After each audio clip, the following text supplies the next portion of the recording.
Parents, what is your dark secret that you will never tell your children? My daughter has no idea I was the reason her boyfriend broke up with her. My daughter, who was 19, moved out soon after her biological father's passing. It was a very difficult time for both of us, and it ruined the momentum that my daughter had in her life. But after a period of living alone, she moved back. It was during this time that she introduced me to Kevin. He and I had clicked right away. He lacked a father figure in his life, and I think he was eager to form that relationship with me from the start. I noticed that he was extremely paranoid and had severe trust issues. However, he wasn't toxic or manipulative, just constantly worried about where my daughter would go after work. When he would ask me, I would answer honestly. She was usually at her friend Maria's house, watching movies together. We both sincerely believed my daughter was at Maria's place. We had no reason to think she wasn't. One night, after my daughter came home to pick up her phone to hang out with Maria, Kevin asked me to buy him some medicine. Kevin lived nearby, and he was having panic attacks. I had grown accustomed to making late-night errands for him. My daughter typically finished work at 4 o'clock and was usually home or at Kevin's place by 5:36 at the latest. By 6 p.m., she was nowhere to be found. I decided to text her before I left the house to inform her of my errand. The message was something like, "Kevin is having panic attack, so I'm heading out to get supplies. Are you okay?"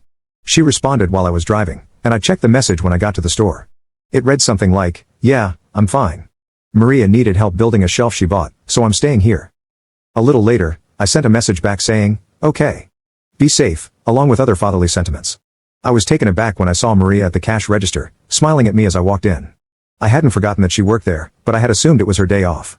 Despite my initial shock, I forced a smile in return, but a wave of nausea overcame me. I attempted to rationalize the situation. Perhaps my daughter was building the shelf for Maria while Maria was at work. My thoughts were in disarray. I gathered the medicine, some snacks, for Kevin, then proceeded to the register. Maria initiated some small talk with me. I don't remember the exact words due to my faulty memory, but it went something like this. "Hi, Mr. Mike. How are you doing?" "I'm all right. I'm just picking up some supplies for my daughter's boyfriend," I replied. I remember she laughed then and said, "Speaking of your daughter, I haven't seen her in a few weeks. I need her to return my phone she borrowed. Can you tell her that?" I felt sick again.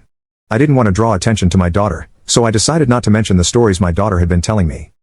I just smiled and assured her I would let my daughter know. I paid for my items and left quickly.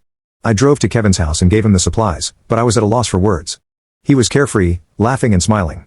He asked me about my daughter's whereabouts. I couldn't bring myself to lie to him. So I answered honestly, "I don't know. I didn't know where she was or who she was with." I suggested he call her and ask. He thanked me, and I left his house. Later that night,